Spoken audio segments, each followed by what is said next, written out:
Luglio 1575. Siamo nel bacino di San Marco.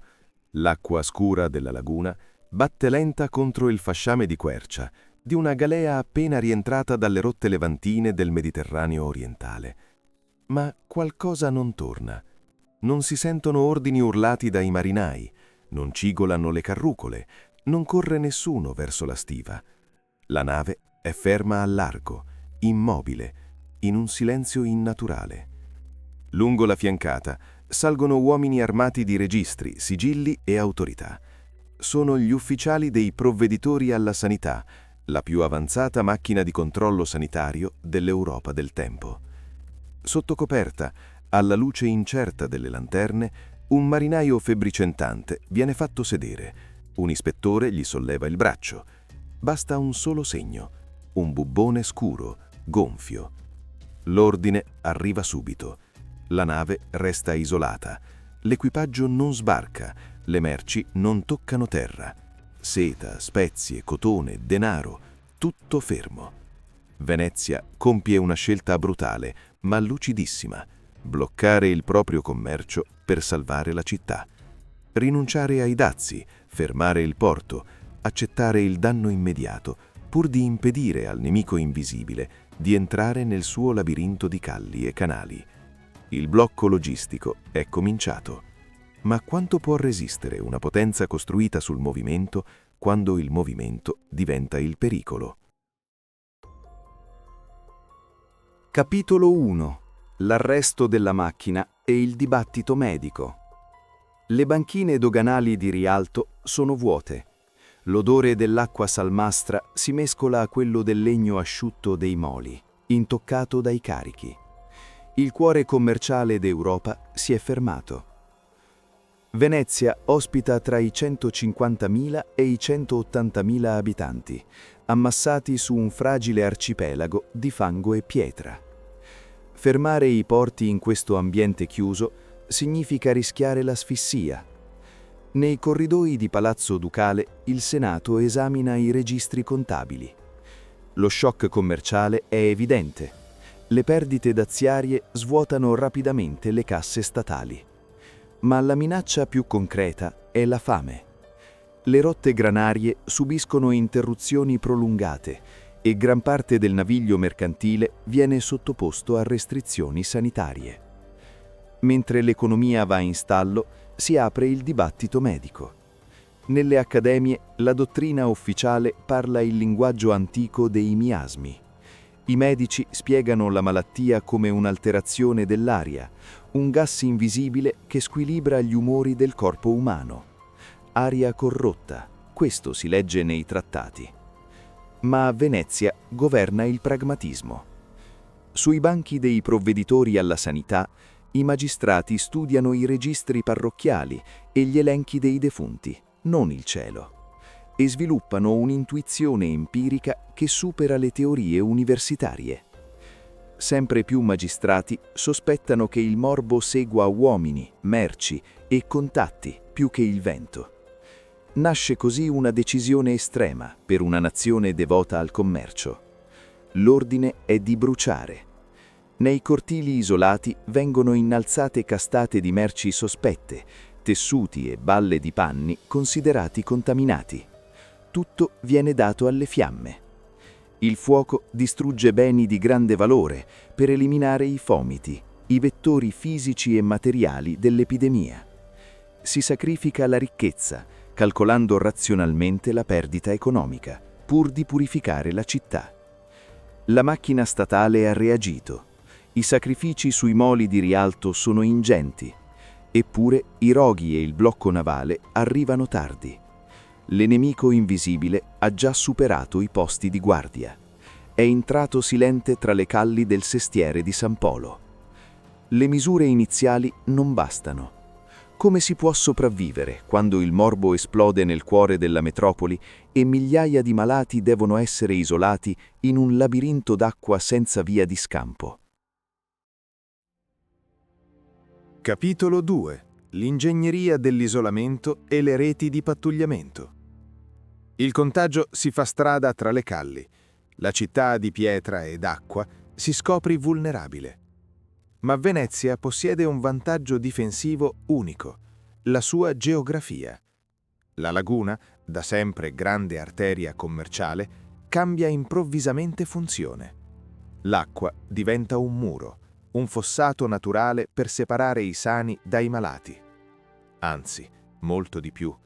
Venezia trasforma l'acqua in un algoritmo di separazione sociale, un vero e proprio filtro logistico, una barriera amministrativa invalicabile. I provveditori alla sanità mettono in campo un sistema di contenimento su vasta scala. Non si tratta solo di medicina, si tratta di ingegneria dei flussi e di rigido controllo territoriale. Il fulcro di questo sistema poggia su 2 isole, collocate in punti chiave della laguna veneziana, i Lazzaretti. A sud, vicino all'ingresso del porto di Malamocco, sorge il Lazzaretto Vecchio. È il luogo del dolore conclamato, l'ospedale per chi ha già i segni visibili della malattia. Giorno e notte, pesanti barche a fondo piatto solcano la laguna cariche di infetti. Il rumore sordo dei remi sull'acqua anticipa il loro arrivo. Sull'isola gli spazi sono recintati, i malati vengono distinti secondo le loro condizioni cliniche e la necessità di isolamento. Medici, barbieri e frati si muovono tra corsie improvvisate. L'aria è pesante, carica dell'odore delle febbri e del fumo dei bracieri perennemente accesi. A nord della città, invece, si staglia il perimetro del Lazzaletto Nuovo. La sua funzione è diversa, ma altrettanto vitale per la sopravvivenza dello Stato. È la struttura di contumacia, un luogo di transito e sospensione. Qui vengono portati i sospetti, coloro che sono entrati in contatto con gli infetti ma non mostrano ancora i sintomi. Intere famiglie vengono prelevate dalle loro case e confinate qui per 40 giorni. E, soprattutto, qui vengono smistate ed isolate le merci. Sull'isola domina un edificio imponente, il Teson Grande, una struttura in mattoni, aperti sui lati per far scorrere il vento, progettata con una logica puramente funzionale. Sotto queste grandi arcate va in scena un rito empirico. I materiali sospetti vengono sottoposti a un meticoloso processo di bonifica, secondo pratiche variabili che includevano fumigazioni, prolungata ariazione e lavaggi con sostanze ritenute purificanti. Si bruciano erbe forti, come il ginepro e il pino. I tessuti vengono esposti ai fumi pungenti per giorni, poi lavati con acqua salmastra e aceto. È un lavoro estenuante, condotto dai facchini della sanità, uomini che rischiano la vita maneggiando i carichi sospetti. Ma isolare 1500 persone su 2 isole e confinare interi equipaggi sulle navi alla fonda crea un problema enorme, l'approvvigionamento. I confinati non possono muoversi, non possono procurarsi il cibo o scaldarsi, devono essere interamente mantenuti dallo Stato. La Repubblica deve attivare una catena di rifornimento continua per evitare che la quarantena si trasformi in una condanna per inedia. Ogni giorno chiatte governative cariche di risorse partono da Venezia verso i Lazzaretti. Trasportano barili d'acqua dolce, sacchi di farina, vino, carne salata e pane biscottato e trasportano montagne di legna da ardere. È uno sforzo economico colossale. I registri della sanità annotano uscite finanziarie continue per pagare guardie, barciaioli e derrate alimentari. Una complessa macchina assistenziale sostenuta da uno Stato i cui incassi commerciali sono di fatto fermi. Per garantire che questo ingranaggio non si inceppi, la laguna viene militarizzata. Viene istituita una fitta rete di pattugliamento. Barche armate sorvegliano i canali, di giorno e di notte. Mantengono le distanze tra le navi in quarantena e la terraferma. Controllano ogni specchio d'acqua. Nessuna imbarcazione può muoversi senza la bolletta di sanità, il lasciapassare ufficiale che certifica l'assenza di contagio, un documento di vitale importanza. Chi viene sorpreso a violare i cordoni lagunari va incontro a pene severe, dal carcere alle sanzioni corporali fino al temutissimo esilio dai territori della Repubblica. Guardandola dall'alto, Venezia ha costruito un arcipelago di quarantena metodico. Dal punto di vista della sorveglianza, l'organizzazione logistica è senza precedenti. Eppure, i registri delle parrocchie raccontano una verità amara. Il numero dei morti in città continua a salire. La barriera amministrativa difende la laguna, ma non riesce a spegnere l'incendio tra le case. Cosa succede nel dedalo urbano quando la geografia della peste divide i ricchi isolati nei palazzi dai poveri ammassati nei sestieri? E cosa accade all'ordine pubblico quando la fame, il sospetto e le fughe notturne sfidano apertamente le leggi del Senato? Capitolo 3. La geografia del morbo e le resistenze popolari. È l'estate del 1576. Sulla laguna cara un caldo opprimente. L'acqua dei canali interni ristagna, immobile sotto il sole, ed è in questa fornace estiva che la malattia raggiunge la sua massima ferocia. La peste, tuttavia, non colpisce tutti allo stesso modo. Ha una sua spietata geografia sociale. Molte famiglie patrizie riescono a isolarsi dietro i portoni massicci dei loro palazzi o sfollano verso le fresche tenute di campagna in terraferma. Ma la stragrande maggioranza della popolazione non ha vie di fuga. Nei sestieri popolari, come Cannaregio e Castello, le abitazioni sono addossate le une alle altre. In questo dedalo di mattoni e legno umido vivono marinai, facchini e artigiani. Il bilancio, nell'arco dell'intera crisi pestilenziale, sarà spaventoso. Si conteranno tra i 45.000 e i 50.000 morti. Per la Repubblica questa emorragia di vite non è solo una tragedia umana, è un danno sistemico. Il cuore militare ed economico di Venezia si trova proprio in queste zone popolari. È l'Arsenale. Quando il morbo penetra a Castello, la fabbrica di navi più efficiente d'Europa rallenta drasticamente. La morte non fa sconti. Nell'agosto del 1576 si porta via il genio di Tiziano Vecellio. Ma per lo Stato, a pesare sulla bilancia della sopravvivenza, sono altre perdite. I maestri d'ascia e i calafati, gli operai specializzati che sigillano gli scafi con la pece bollente. L'Arsenale soffre una grave carenza di competenze e senza di loro la flotta si ferma. La difesa stessa dello Stato da mare vacilla. Per arginare la strage, il governo tenta di stringere la morsa territoriale. Le calli vengono spezzate, sorgono barricate di legno grezzo agli incroci e sui ponti, e i confini delle parrocchie diventano linee di frontiera. I documenti dell'epoca raccontano casi estremi, con le porte di alcune case sospette sbarrate dall'esterno dalle guardie sanitarie, ma lo Stato si scontra presto con una forza indomabile, la disperazione umana. Per la gente comune, essere caricati sulle chiatte verso il lazzaretto significa quasi sempre morire lontano da casa, senza conforti. Inizia così una resistenza silenziosa contro le autorità. I registri giudiziari dei provveditori alla sanità ci restituiscono drammi intimi e feroci. Le carte processuali parlano di madri che nascondono i figli febbricianti nelle soffitte buie, di vedove accusate di aver occultato il corpo del marito sotto il letto per giorni, pur di non denunciare il contagio ed evitare la quarantena forzata. Nel buio delle notti veneziane, la fame e la paura innescano scambi clandestini. Uomini e donne si arrampicano sulle altane, camminano sulle tegole scivolose per scavalcare i confini sbarrati. Nasce un mercato nero di sopravvivenza. Pane, carne e vino passano di mano in mano, calati con le corde dalle finestre. Le fonti suggeriscono che le stesse pattuglie di guardia, spesso esauste e a rischio, a volte chiudessero un occhio in cambio di cibo o denaro. In questo scenario la peste diventa una guerra tra tre forze: lo Stato coercitivo che impone la legge, i cittadini che lottano per la sopravvivenza privata e la solidarietà comunitaria. Mentre le istituzioni si concentrano sulla logistica del controllo, emerge una rete di salvataggio parallela. Le confraternite laiche, le antiche scuole grandi, insieme ai parroci, si caricano sulle spalle l'assistenza quotidiana. I confratelli camminano nel mandro delle calle infette alla luce delle torce. trasportano i malati sulle barelle, organizzano sepolture dignitose, raccolgono gli orfani. La Repubblica osserva e comprende. La burocrazia e le barricate arginano il contagio, ma non curano l'anima di una società che si sta frammentando sotto il peso del lutto. Il Senato capisce che la pura amministrazione ha raggiunto il suo limite.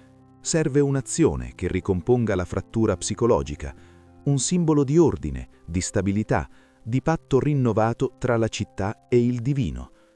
Ma come si può trasformare la disperazione di un intero popolo in un'architettura perfetta, capace di sfidare i secoli?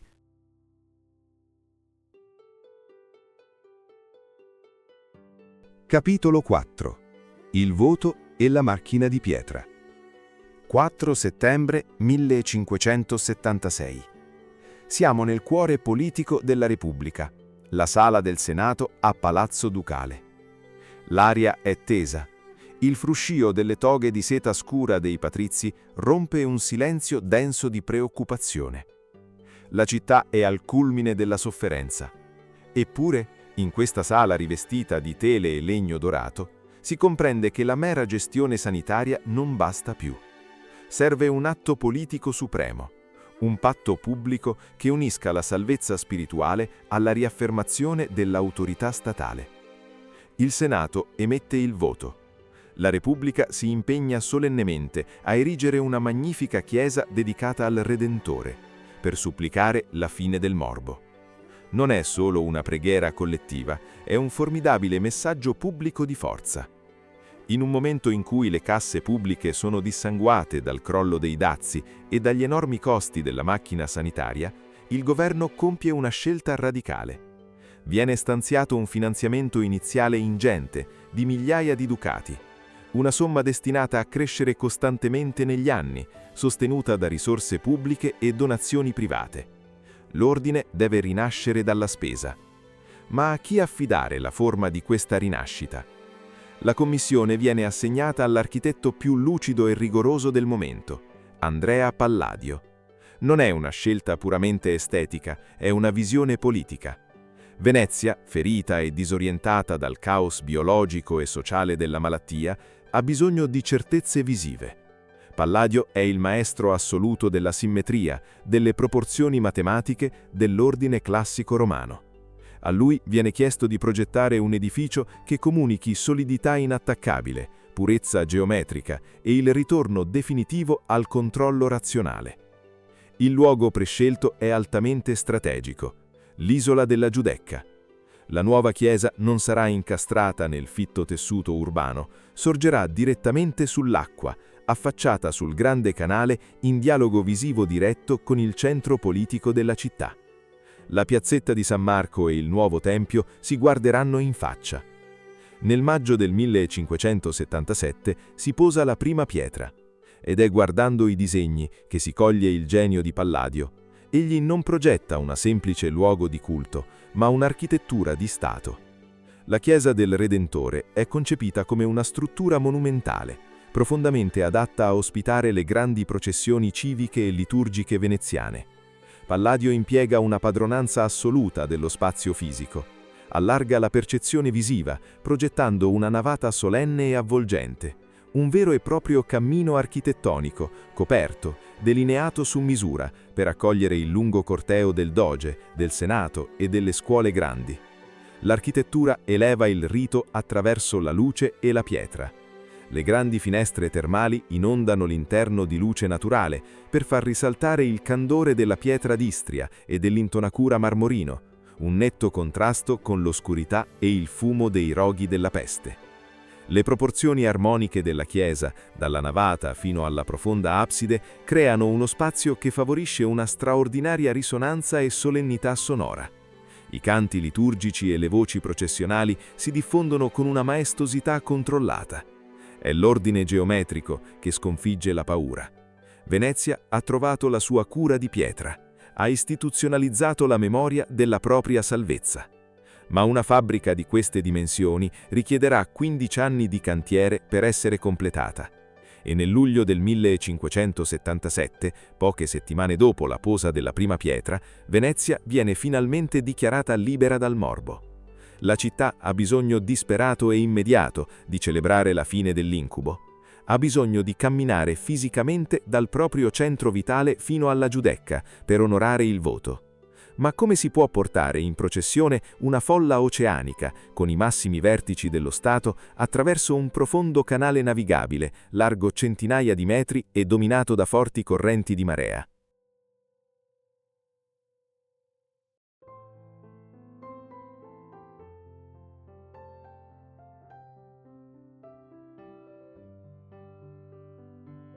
«13 luglio 1577.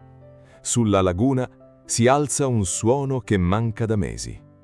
Non i rintocchi funebri isolati, è il suono a distesa di tutte le campane di Venezia. Il doge Sebastiano Venier annuncia la fine dell'epidemia. Venezia è libera, ma c'è un voto di Stato da onorare. Una processione solenne fino alla Giudecca, nel luogo esatto dove sta sorgendo la chiesa del Redentore. Di quel tempio esiste solo la prima pietra e c'è un ostacolo formidabile da superare, il canale della Giudecca. Una via d'acqua profonda, ampia centinaia di metri e percorsa da forti correnti. Come far attraversare in sicurezza i vertici dello Stato e un'immensa folla? La risposta viene dall'arsenale. Se la pietra richiede decenni, il legno risolve il problema in poche ore. Viene progettato un enorme ponte di barche. Decine di chiatte e scafi in disuso vengono allineati e fissati saldamente con grosse cime. Sopra viene stesa una continua passerella di tavole. Ma il vero capolavoro tecnico è la flessibilità. Il ponte viene ancorato assecondando la dinamica della marea. La struttura si alza e si abbassa dolcemente, assorbendo il respiro della laguna, pur mantenendo il camminamento stabile. Arriva la terza domenica di luglio. Inizia la processione. Il doge, i senatori, le confraternite, il popolo. Il suono di migliaia di passi sulle assi di legno risuona sull'acqua profonda. Camminando sospesi sulla laguna, i veneziani ricuciscono fisicamente e psicologicamente la loro città. Quel ponte temporaneo unisce ciò che la peste e le barricate avevano diviso. L'acqua, da barriera sanitaria, torna ad essere legame. Questa soluzione logistica si rivela talmente potente da sopravvivere nei secoli, con trasformazioni e adattamenti. Nasce la festa del Redentore. Oggi siamo nel 2026. La Repubblica dei Dogi non esiste più.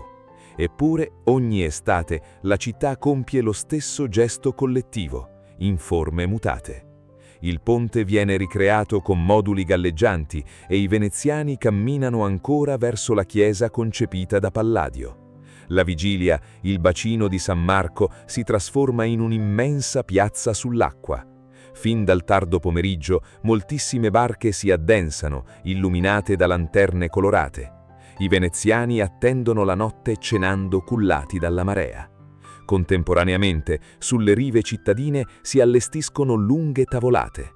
È la riappropriazione vitale, fisica e chiassosa di quegli spazi che il contagio aveva svuotato e reso letali.